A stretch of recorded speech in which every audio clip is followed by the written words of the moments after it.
آج کی کہانی ہے عقل مند خرگوش اور مغرور شیر۔ ایک دفعہ کا ذکر ہے، ایک گھنے اور گہرے جنگل میں ایک مغرور شیر رہتا تھا۔ شیر بہت طاقتور تھا اور روز کسی نہ کسی جانور کو کھا جاتا تھا۔ سب جانور اس سے ڈرتے تھے۔ ایک دن خرگوش کی باری آئی۔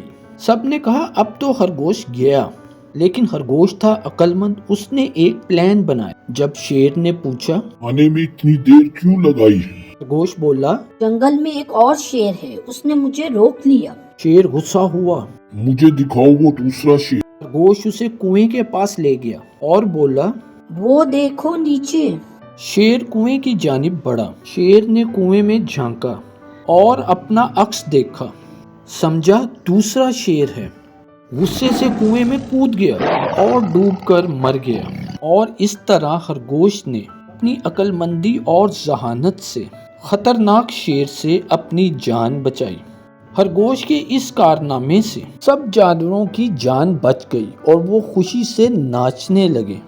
اس کہانی سے ہمیں یہ سبق ملتا ہے، عقل طاقت سے زیادہ بڑی ہوتی ہے۔